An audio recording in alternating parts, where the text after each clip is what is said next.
Friday, February 6, 2026. Welcome back to the Two Witnesses Live. I'm your host, Watchful, and welcome back to the show.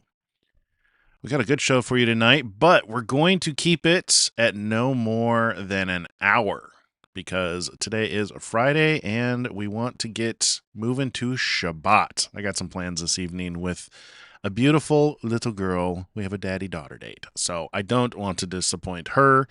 She will hit me.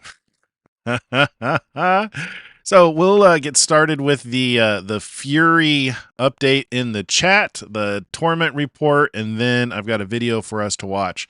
We're actually going to start with Elon Musk, though, in the Torment report, because today he posted significantly less than Donald Trump. Donald Trump went kind of crazy.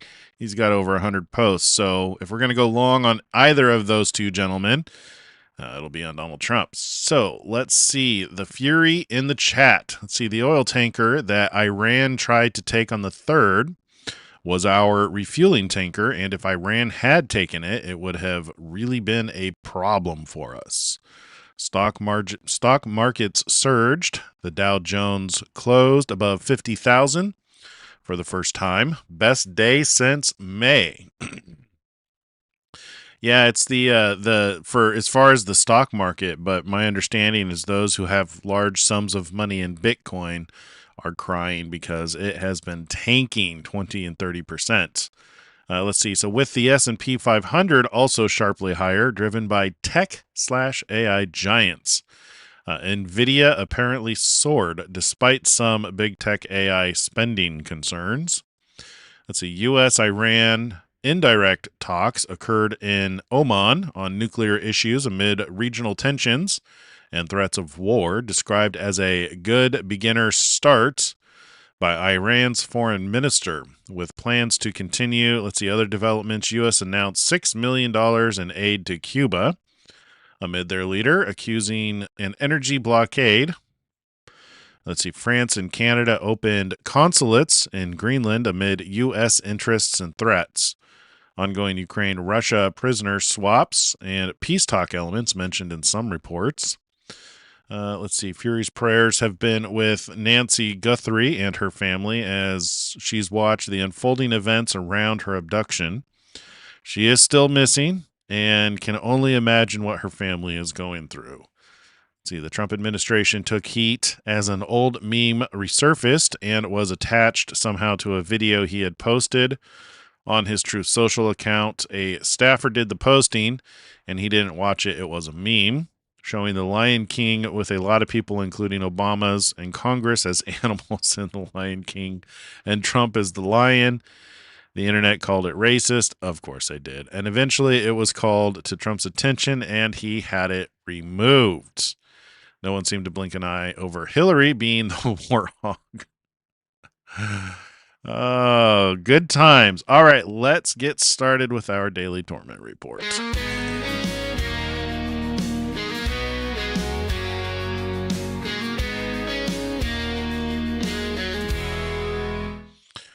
All right, starting off with Elon Musk today because he posted a lot less. We got some clips from his interview. I did get to watch quite a bit of this. So really good interview. Spent a lot of time talking about AI and the future and Optimus and just technical stuff.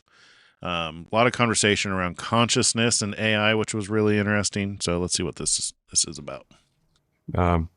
but politics generally is very tribal, and it's very tribal, and people lose their objectivity usually with politics. Like they generally have trouble seeing the good on the other side or the bad in their own side.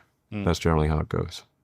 Love your neighbor as yourself. That, I guess, was one of the things that surprised me the most, is you often simply cannot reason with people. If they're in one tribe or the other, they simply believe that everything their tribe does is good and anything the other political tribe does is bad. And persuading them is otherwise is almost impossible.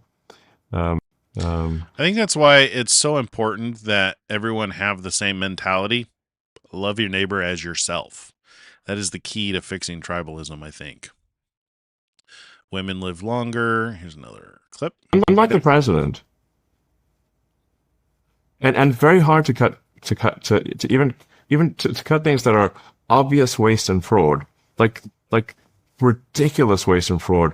What I discovered that it's extremely difficult even to cut very obvious waste and fraud from the government.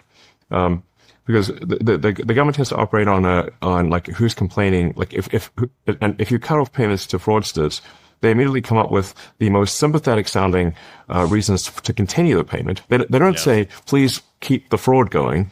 They say, they're like, you're killing baby pandas. And we're like, meanwhile, there's no baby pandas are dying. They're just making it up. The fraudsters are capable of coming up with extremely compelling, sort of heart-wrenching stories that are false, but nonetheless sound sympathetic.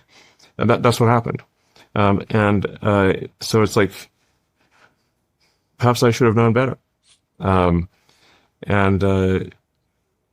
But I thought, wait, let's try to cut some amount of waste and fraud from the government. Yeah, fraudsters, liars will lie. And they're all being exposed right now. Let's see. From Grums, it always amazes me that there are a tiny sliver of geniuses in the world, and so many of them post on X. You can read them for free. The smart people are here, Elon says.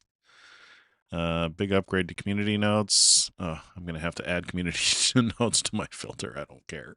I have a theory here that if simulation theory is correct, that the most interesting outcome is the most likely, because simulations that are not interesting will be terminated. Just like in this version of reality, on this layer of reality, if a simulation is going in a boring direction, we stop spending effort on it. We terminate the boring simulation. So this is how Elon's keeping us all alive. He's keeping things interesting. Yeah. Arguably, the most important thing is to keep things interesting enough that whoever's paying the bills on what some cosmic AWS. You're renewed for the next season. Yeah, but they're going to pay their cosmic AWS bill, whatever the equivalent is that we're running in. And as long as we're interesting, they'll keep paying the bills. I have to admit, simulation theory is one of my favorite theories because I think there's so many things at the quantum mechanics level that we don't understand that play a role in life, which is why like prayer is a big thing. Like as soon as you begin to measure and acknowledge something, whatever it is that we're in starts to the universe itself begins to marshal towards that reality. That thing comes into reality. That would be a good show to do on simulation theory. Go through and just like listen to different people talk about simulation theory and how things work and how some, because I imagine people will put a lot of thought into simulation theory. I know Elon thinks about it a lot. Corporations that are purely AI and robotics will vastly outperform any corporations that have people in the loop. So you can think of, say, like computer used to be a job that humans had. That you would go and get a job as a computer where you would do calculations. And they'd have like entire skyscrapers full of humans, like, 20, 30 floors of humans just doing calculations. Now that entire skyscraper of humans doing calculations can be replaced by a laptop with a spreadsheet. That spreadsheet can do vastly more calculations than an entire building full of human computers. So you can then think about, okay, well, what if only some of the cells in your spreadsheet were calculated by humans? Actually, that would be much worse than if all of the cells in your spreadsheet were calculated by the computer. And so, really, what will happen is the pure AI, pure robotics corporations or collectives will far outperform any corporations that have humans in the loop. And this will happen very quickly. Yeah. As soon as one thing becomes significantly faster, the older, slower things are replaced. AI must pass the Galileo test. What is that? Galileo, your time has come. Wait! Grok, does the sun orbit the Earth? No, we can see that Venus shows crescent phases like the moon, so it orbits the sun, just like Earth.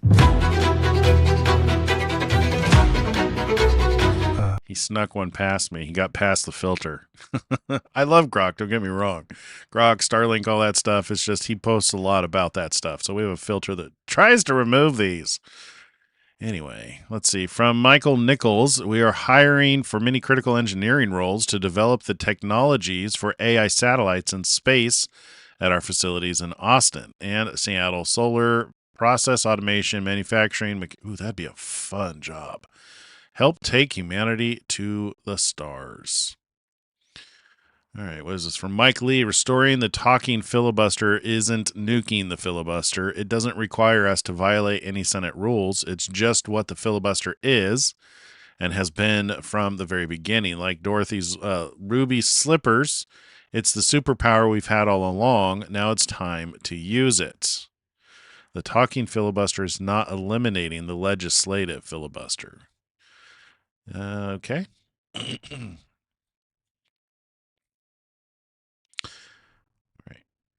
Let's see, what is this? Breaking. DHS confirms to Fox News that a semi-truck driver arrested for causing a head-on collision in Indiana that killed 4 people on Tuesday is a Kyrgyzstani national. Kyrgyzstan. I've never heard of this before. Have you guys heard of this? Kyrgyzstani national who entered the U.S. via the Biden administration's words are hard today. CBP1 cell phone app on 12/19/2023 at the AZ port of something. So 4 dead let into the country via the Biden Democrat phone app for illegals. Yeah, sad. So 4 unnecessary deaths. Thanks to Biden. Malware found in the top downloaded skill on ClawHub, and so it begins. What I found, the top downloaded skill was a malware delivery vehicle. Yeah, if you're going to play with OpenClaw or ClawHub, you really you need to go watch some videos on how to do it securely.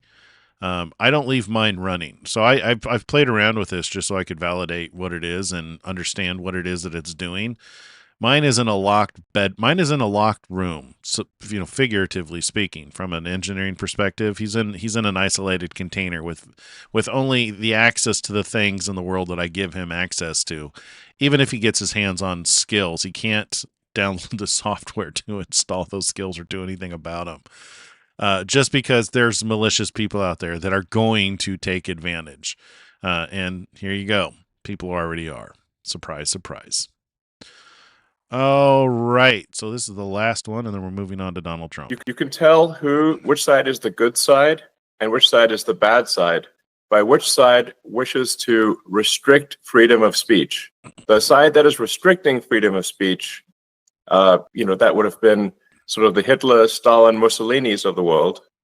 They had very strong censorship, very strong restrictions on speech.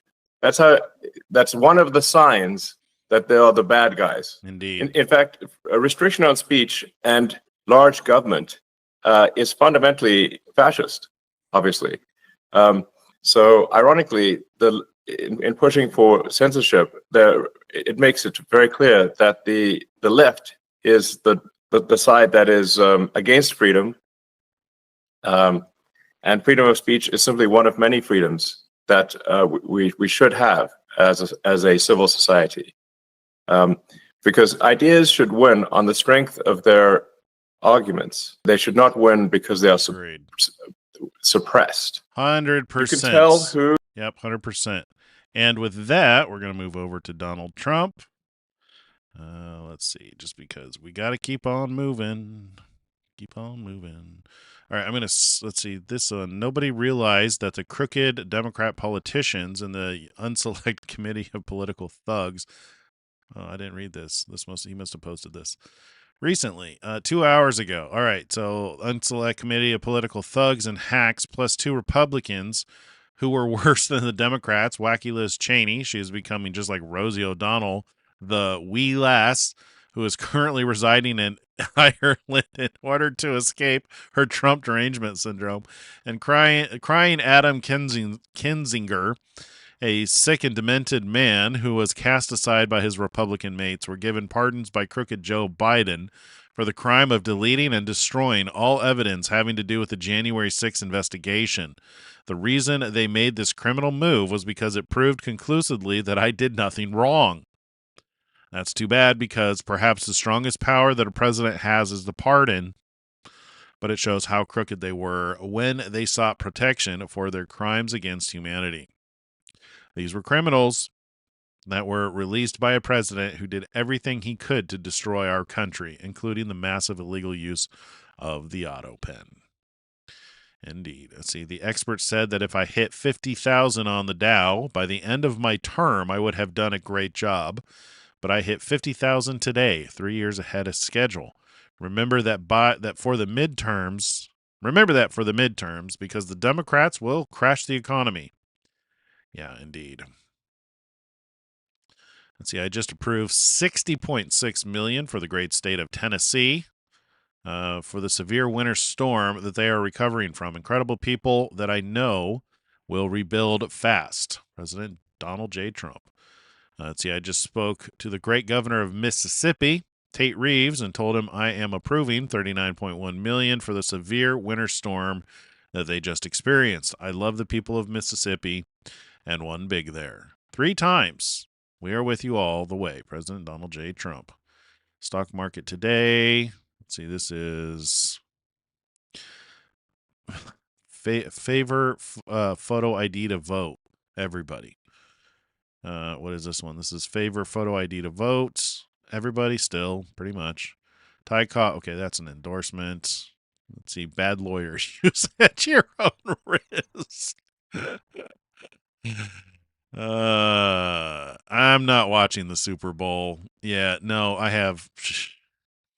I used to like watching the Super Bowl. We used to do the big Super Bowl games, but ever since they started bowing the knee, I just gave up on sports. No more. I'm done. It's the commercials aren't even funny anymore. They're woke. See, I just had the first meeting with the Committee of Preservation of the White House. Terrific people. Okay, great. We're going faster here because we got a lot to catch. Let's see. It is. Let's see. So from Mila Joy, it's beautiful that the couple in the White House is actually in love. When was the last time that happened? He's a loyal man. Oh. And what's the worst thing about it? I don't have the worst thing. So young. I don't have it.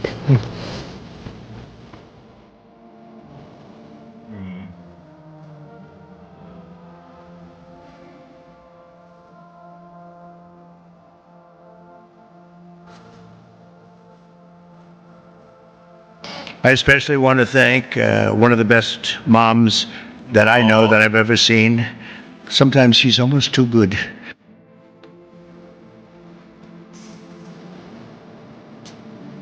His being, his humor, his personality, his kindness, he's very special.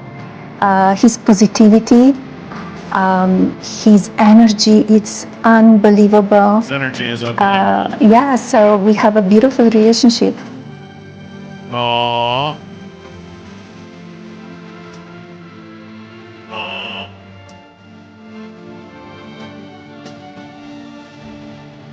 You know, she's got to be a big part of who he is. You know, when he's thinking about doing something stupid, she's probably there saying, Donald, no. It's us boys, we do stupid things. When we need a strong woman to tell us no.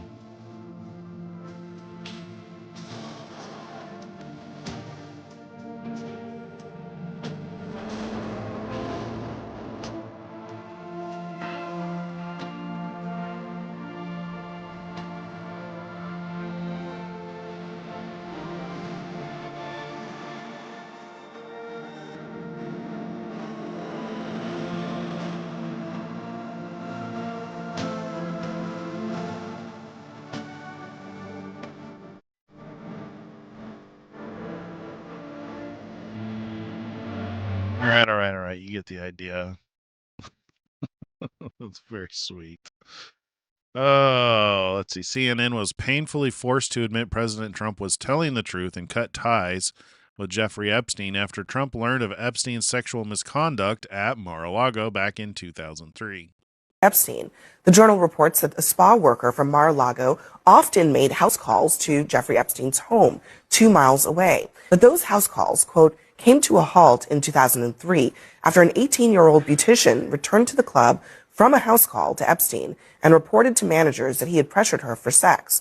The HR manager faxed Trump a letter suggesting that the club ban Epstein, and Trump agreed, which does mirror the president's own public comments about why he cut ties with Epstein. The White House is responding to the Wall Street Journal, writing, no matter how many times this story is told and retold, the truth remains President Trump did nothing wrong, and he kicked Jeffrey Epstein out of Mar-a-Lago for being a creep. He cut ties with Jeffrey Epstein long before Epstein became a convicted sex offender. A lot of Democrats didn't, and it is corroborated by the Wall Street Journal tonight.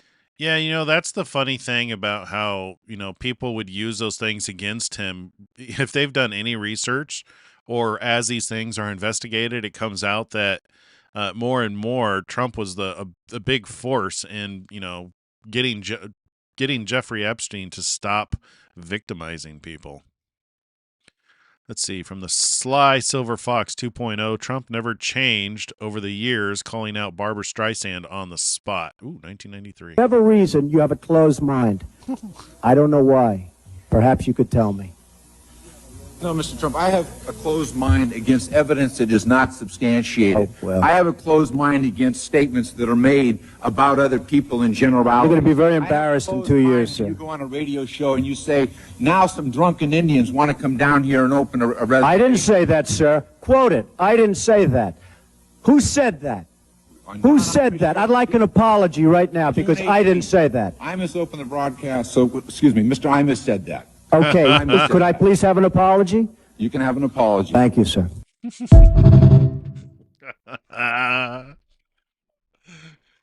Oh, I actually remember that. This is why I love Trump. Oh, man, I remember those days. Good old Trump. He has been a fighter for a very long time. All right, Rapid Response 47, NBC, you talked about the weapon, the discombobulator. Well, I'm not allowed to talk about it. Let me just tell you, you know what it does. None of the equipment works. Everything was discombobulated. We lost no men. We lost no equipment. You talked about the weapon, the discombobulator. What is discombobulator? Well, I'm not allowed to talk about it. But what does it do? Let me just tell you, you know what it does? None of their equipment works. That's what it does. Everything was... How does it... It was my name. I'm very proud of the name. Everything was discombobulated. It was... practically a shot wasn't, they were ready. Right. And when we came, they couldn't do anything. You saw this on the video. You could tell. Tom, it discombobulated everything. Nothing worked, even including humans. Well, let's put it this way. We lost no equipment in a very strong, and they're good fighters, great fighters. In a very bad environment, it was a military base, the biggest in South America. Because the house was in a base in South, in a very, very tough environment, we lost no men and we lost no equipment. The discombobulator just knocked everything. Well, it did something. The discombobulator. I love that. That is my new favorite name for a weapon. They've got to put that in video games now. The discombobulator. All right, from Stop World Control, Julian Assange. Boy, we haven't heard his name in a while. Said there is no dirt on President Trump. Even when Obama was spying on him, he could not find anything to compromise Trump. He is clean. That's why he scared them so bad, is because they knew that they could not control him. And if there's no dirt on him and he's rich, he's well funded, and not only is he rich, but if you take all of his money away, he'll regain it back. Dude's got serious capability. That's the power given to him by God. Let's see. That's why all they can do now is recycle old allegations that are unproven and already been debunked. Indeed. I got to ask you about the U.S. election. As you point out, you're not an American citizen. You're an Australian. You're clearly not rooting for Hillary, but are you rooting for Trump? No, I mean, If we have good information on Trump, we publish that. If we have good information on Hillary, the Democrats, we publish that. It is a bit concerning, the allegations that by the Clinton campaign that everyone is a Russian agent are really disturbing. Why is that? Well, because bizarrely, Hillary Clinton, the Democrat, has positioned herself now to be the security candidate. She's powered up with the neocons responsible for the Iraq War, and she's grabbed on to this kind of neo-McCarthyist hysteria about Russia and is using that to demonize the Trump campaign. The Trump campaign has all sorts of things wrong with it, but as far as we can see, being Russian agents is not one of them. Some people have asked us, when will you release information on Donald Trump? And of course, we're very interested in all countries to reveal the truth about different candidates so people can understand. But it's really hard for us to release anything worse than what comes out of Donald Trump's mouth every second day. I mean, it's part of his charismatic appeal that he speaks off the cuff. Makes him incredibly powerful. People should not be afraid of their governments. Governments should be afraid of their people. The American populace is facing an unconventional warfare scenario. This is information warfare.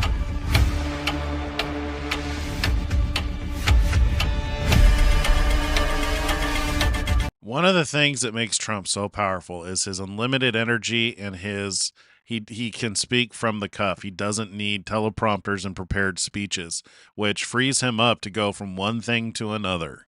Yeah, he repeats a lot of things. That's going to happen. I got to ask you about the U.S. election. As you point out, you're not an American citizen. You're not. Oh, we already watched that. Dear America, we're not just watching the Super Bowl. We're changing the game for 25 million American kids. This one's from Michael Dell. Susan and I, we already read this yesterday. Susan and I are prepared to anchor Invest America 24 Trump accounts with $6.25 billion to jumpstart investment accounts for the next generation. It's time to give every child a stake in the American dream. Claim your child's future at invest.org. We already watched that yesterday. He's reposting these things. 380,761 Election Day ballot images missing. Fulton County's no explanation. May 7, 2024, on record. Janice Johnson, why are 380,761 ballots images not available? Crickets, video proves it. Georgia margin, 11,779 votes. Timeline explodes. January 28, 2026, FBI hauls 700 boxes, ballot plus images, memory cards, and voter rolls. February 6, Fulton demands return and warrant unsealed, plus double scans, broken chain custody, unseal it, release it, show it. Transparency equals trust. Does the investigation confirm that there are missing ballot images? Yes. Yes. Do you know why 380,761 ballot images from Election Day machine count are not available? We subpoenaed Fulton County for all of their ballot images. We received approximately 518,000 ballot images. From Election Day? Those are for the recount. Those are from the recount, but we have no ballot images for 380,761 ballots from Election Day, correct? What was subpoenaed was the ballot images for the recount because that's what this case was about, not the Election Day. Does Fulton County know why there are not 380,700? All right, we get the point. We don't need to waste any more time on these. See, this is New York City under Mayor Mamdani. Trash day, 6 days after the New York City storm. Yeah. I remember this during the pandemic also. The similar garbage pile up during the pandemic too. It's a shame. Mamdani, step up, dude. Let's see. The Democratic Party is an anti-Christ, anti-family, anti-black, and anti-life party. Democratic Party, I'm going to say it tonight. Listen closely. So that you won't be confused, is the anti-Christ party. Thank you. It is anti-family. Thank you.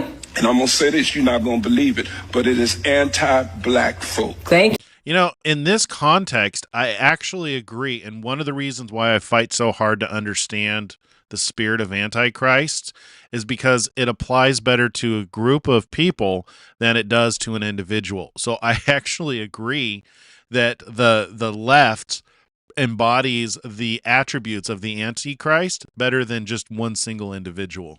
Thank you. You are only needed for votes. Thank you. You're only loved when it's time to get your votes. There's no real care about you. And see, we still stuck, and we got that thing ingrained in us that this is the party for the black man. It is not. The party has changed. Black people, really, to be honest with you, have never been the priority. They have only been used. Go back and look at the Civil Rights Act of 1964. We've all given Democrats credit for that, but Johnson was the one that wanted to pass it, but he couldn't get enough Democrat votes to pass it. It was the Republicans that pushed and passed the 1964 Civil Rights Act. Go tonight and look it up. Look at Wiki, W-I-K-I, put it in there, 1960. He couldn't even get enough Democrats to vote for it. So he had to go to Republican senators in order to help him out. They are anti-life. The party pushes stuff that's anti-life. It pushes anti-morality because most of their policies are immoral. That pushes sexual perversion. Thank you. It is the party of death.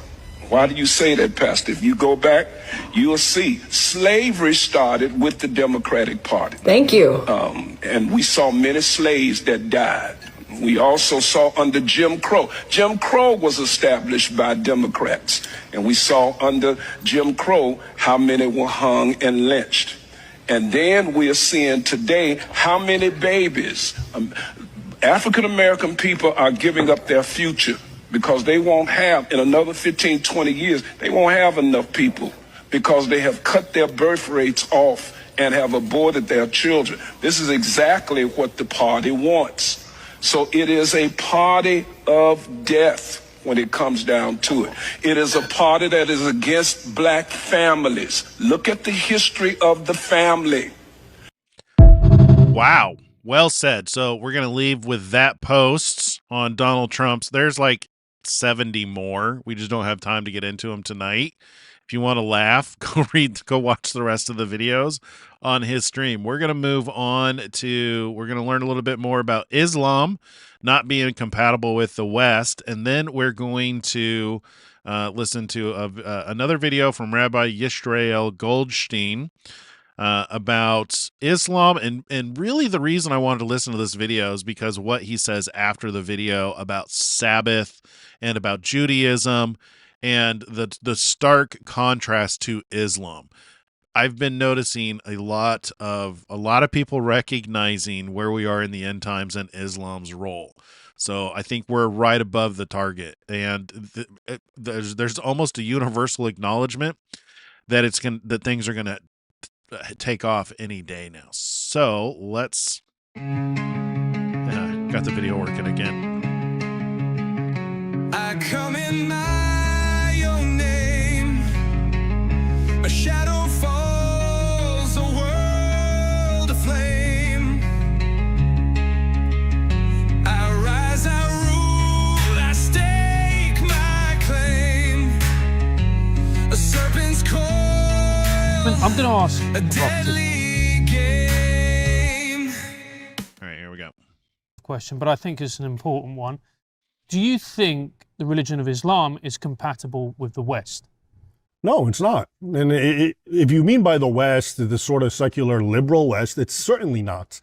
If the West believes in freedom of religion and gender equality and everything that the West, prizes, Well, in Islam, it's not that there's a radical interpretation. Honestly, it's not. Like I told you, that's the observant interpretation, which is that, so for example, you have to hate the non-Muslim.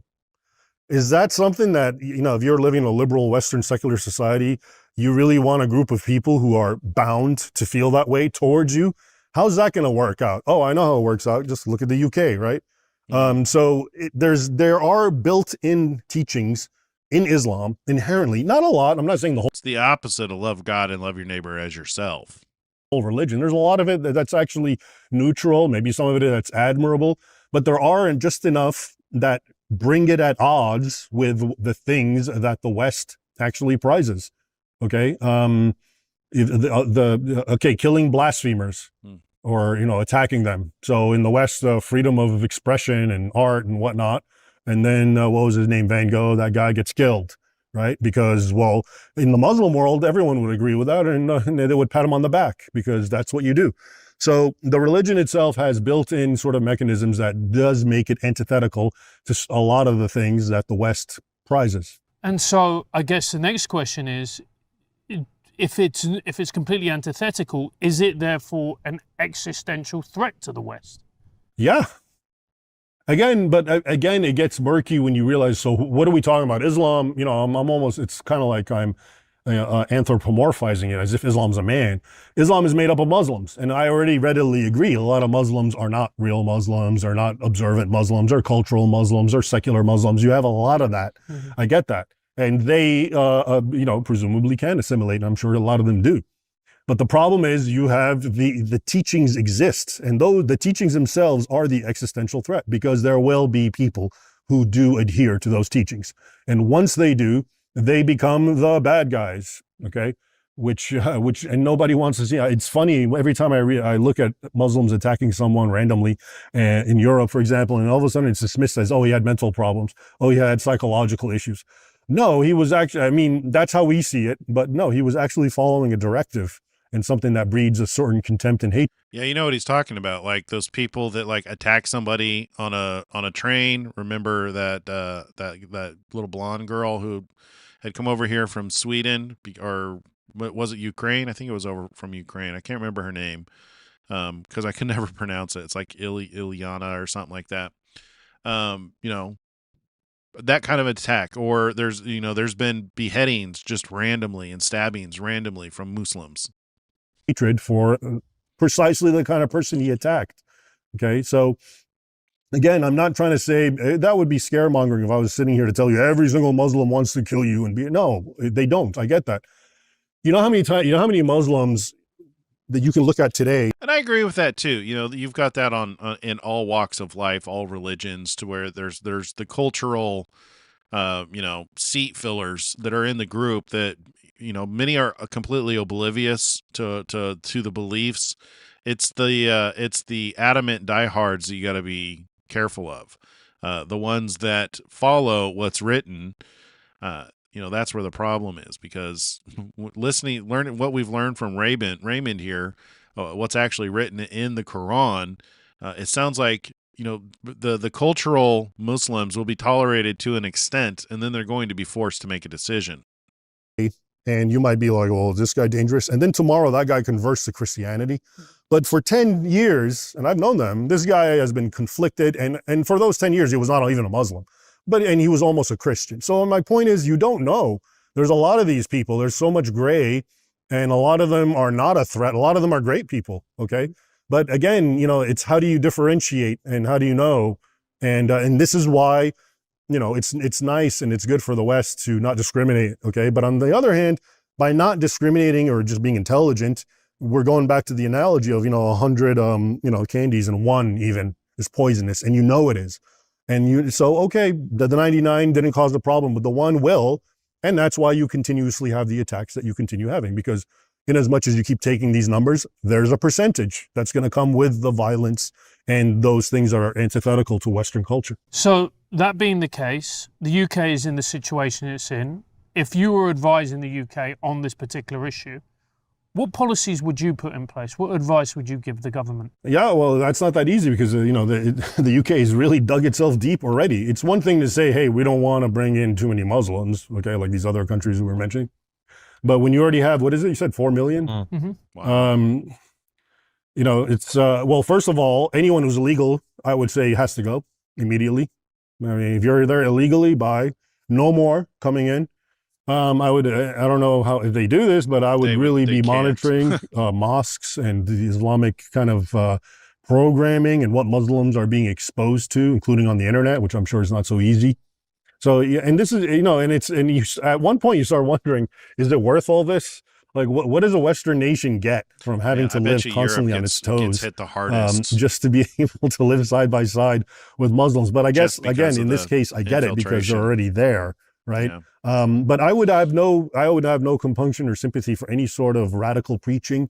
I mean, I see in the UK radical Muslims screaming, like actual Islamic jihadist stuff, and they don't get in trouble. But then when a British person fights back, they get arrested. Mm-hmm. Okay, so this is what I'm telling you. This is the real problem right now. And even if they just speak so out when you against tell it me on social what advice media. I could give, how about start off by just being objective and without this two-tier system where you're actually oppressing the natives and empowering those who are actually, pushing for this sort of thing, the jihadist mentality. Would you?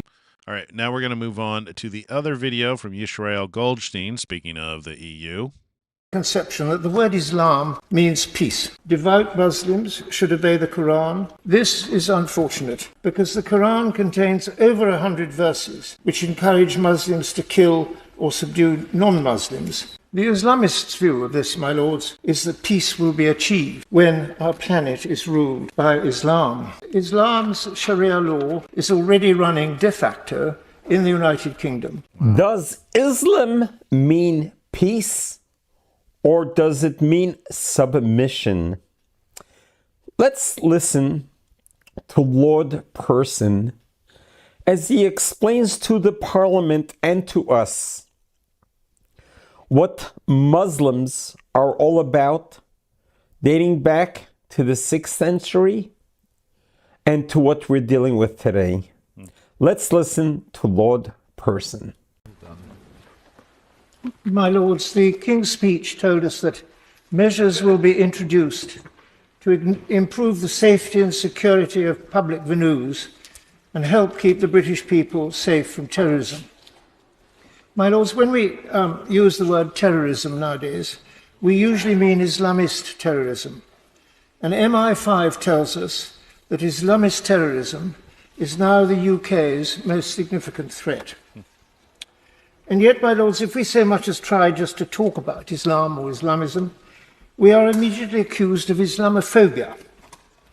A phobia is an irrational fear of something. But it isn't irrational to fear the modern world's most violent religious ideology. I describe it as such because, according to the religionofpeace.com website, Islamist terrorists have carried out some 46,602 deadly terror attacks. Not really a religion of peace, is it? That's the thing, is unless you start explicitly learning about Islam, if you're just getting the talking points that it's a religion of peace, man, talk about a snare catching you off guard. Yoicks. Somewhere in the world, since their Twin Tower massacres of the 9th of September 2001, or more than 5 every day.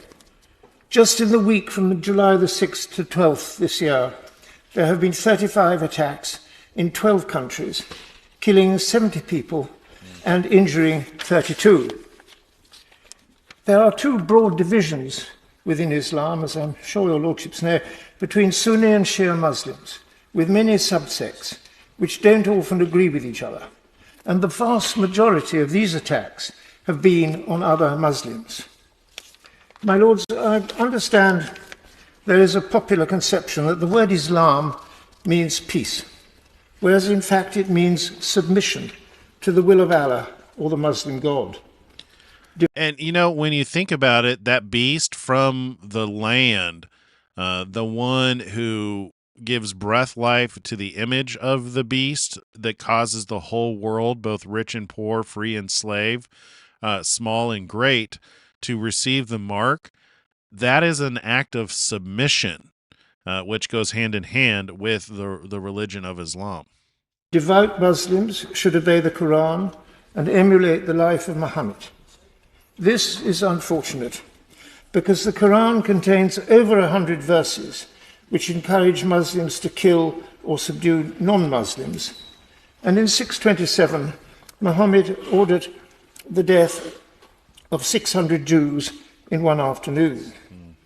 The Islamists' view of this, my lords, is that peace will be achieved when our planet is ruled by Islam. My lords, Islam's Sharia law. How can you have peace when it's a religion of death, a cult of death, that has over 100 different verses about killing? I'm reminded of Cain.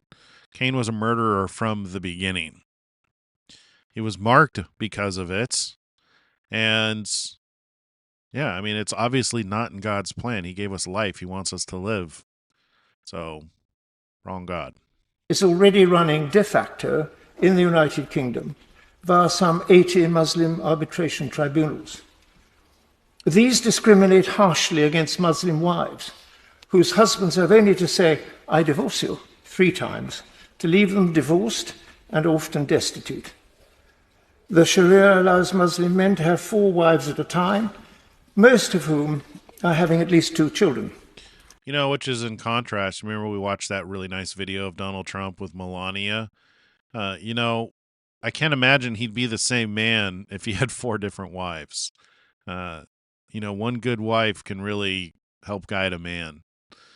But it seems like if you've got 4 wives, that's trouble. I don't know, that could just be me.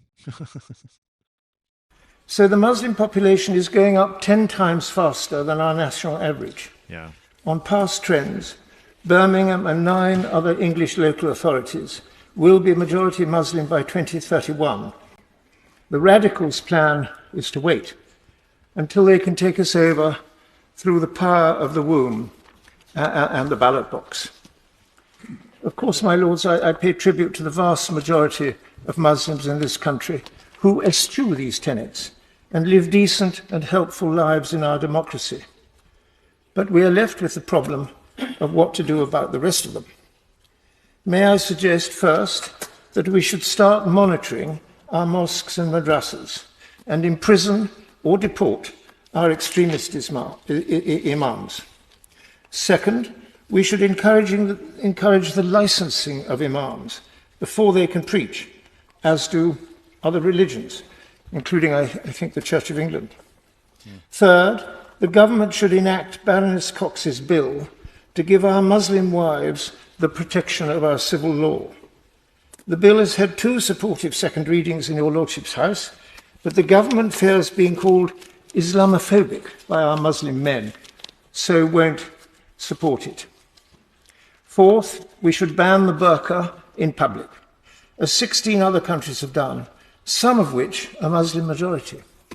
My lords, Islam is a vast subject, and I cannot possibly do it justice in the 5 minutes which is our allotted speaking time. But I have written a 2-page bullet point memo entitled, "Why Can't We Talk About Islam?" which has found favour in unexpected quarters, and I will put a copy of that in your Lordship's library. Thank you very much, Mr. Lord Persons. We really appreciate your presentation and giving us historical perspective of what we, the world, are facing now, so many years later, after the founding of Islam. As you mentioned, on one day, Muhammad ordered the murder of 600 Jews in one day. Wow. And then he went ahead and married the widow of one of the men that he killed. One could only imagine, why is there such a great outcry about the word Islamophobia? And he explained what the word phobia actually means, the definition of a phobia. In all reality, the world has been terrorized by the radical Islam. Look just historically, in the last 7 decades, the terrorist attacks that have occurred globally. Who are committing those terrorist attacks? Yeah. So when they use the word Islamophobia, you wonder, why are people Islamophobic? As someone recently had an anecdote, if you're walking down Times Square and you see a rabbi scream out, Baruch Hashem, which means thank God, people will look, they'll smirk, they'll smile, they'll salute to you. But if you see an extremist Islamist on Times Square screams out, Allah Akbar, what happens? Everybody runs. People flee in all directions. Yeah. Why? Death cult. Because they have associated the words of Allah Akbar with every terrorist attack that has occurred. Yep. And when you associate God with terrorism, it not only creates a fear, but a fear based on facts. True. Judaism is a religion that was not founded by a founder who killed 600 people, innocent Jews. The founding of Judaism wasn't about death. It was, on the contrary, it was about life. Anti-Semitism is not a phobia. It's baseless hatred. Baseless means that there is no foundation or reason why hate Jewish people. When was the last time a Jew put on a suicide vest and blew up a bus? Fair point. When was the last time that a Jewish person flew in a plane into the Twin Towers? Although, to be fair, I imagine that there are people who call themselves Jews who have done terrible things. So this is, what he's saying is by no means, black and white. There's good and bad on both sides, I can imagine. But at its core, the actual belief of those who call themselves Jews, who follow Judaism, practice Judaism, is a religion of peace, whereas Islam, while it's called a religion of peace, by all accounts does not seem to be a religion of peace. Granted, there are two sects, the Sunni and the Shiites, and we covered this earlier in the week. What Raymond had mentioned, that they're allowed to be peaceful for now until basically the apocalypse. Once the fighting starts, they will be expected to follow Islam or be subject to death, which is not the same. You can't say the same about Judaism. Judaism doesn't tolerate people until it's time to just kill them. It's just like they're not going to say follow Judaism or die. Matter of fact, Jews don't even force people to convert, which is in direct opposition to Islam. When was the last time that Jews did any type of a terrorism in the world? What Jews can be accused for is for its compassion, for its kindness, for its tolerance, for its acceptance, for its devout belief in one God. The word Islam, some people say it's supposed to mean peace. Or rather, does it mean submission? So Lord Person is reflecting upon what's happening in England right now. And he reflected how Sharia law is having an effect in many areas. There are 100 verses in the Quran, as he mentioned, that calls for the death of anyone who doesn't believe what they believe. So I ask you, how can you call that religion? The word religion in context means that you believe in a God, you're spiritual, you have a deity that you follow because of God Almighty. And you know, based on that definition of religion, this is one of the things that makes it so confusing. When you have the Sunni and the Shiites, and you know they claim that their God Allah is the creator of the heavens and the earth, and then you have Christians who claim that their God is the creator of the heavens and the earth, and you have the Jews who claim that their God is the creator of the heavens and the earth. It sounds like we're all talking about the same God, right? Where the problem is in the details of what they believe their God instructs and expects from their followers. That's where the details of, are you really talking about the same God? Because I don't follow a God that expects me to kill. In fact, the God that I follow explicitly instructed us not to kill.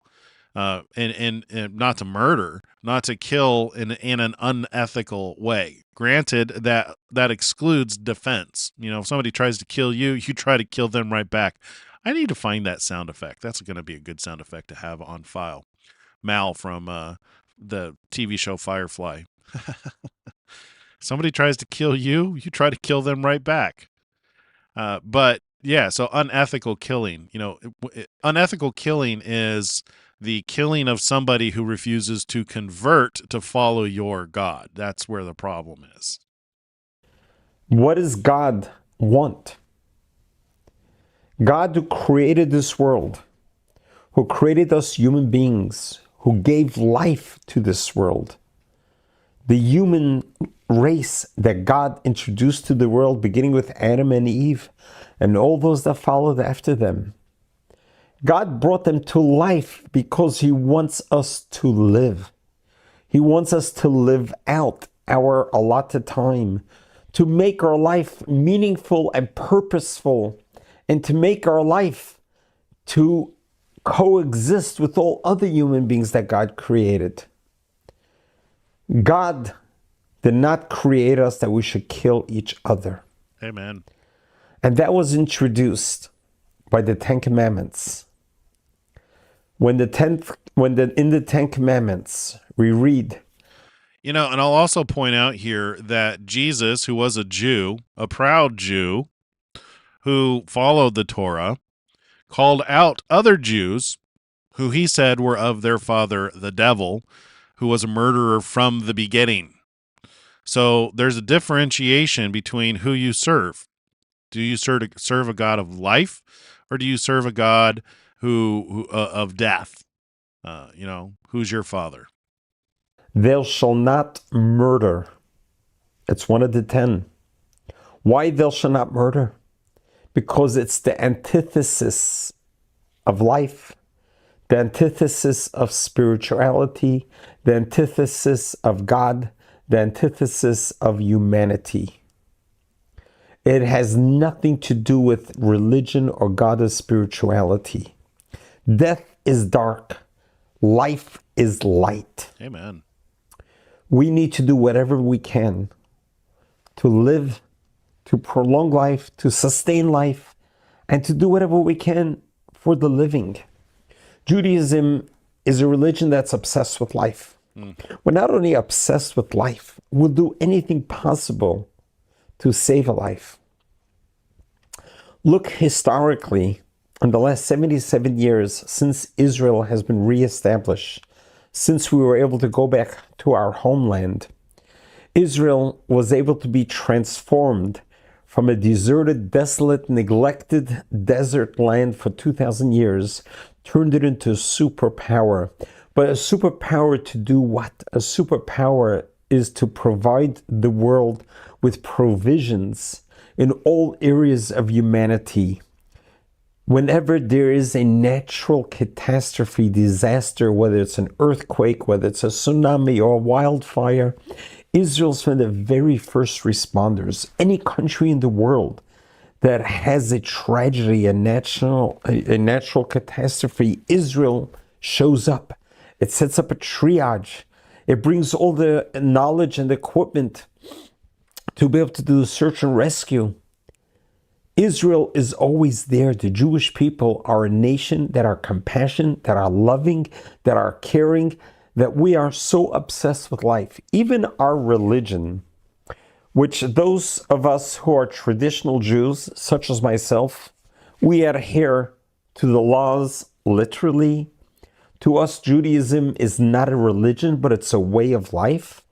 We feel our connection to God comes through following his teachings in the Torah and the 5 books of Moses and living it literally, not just studying it academically or historically, but actually living the life.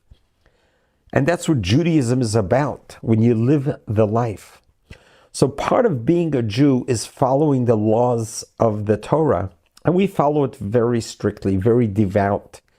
And one of the most restricted laws has to do with the 24 hours of Saturday.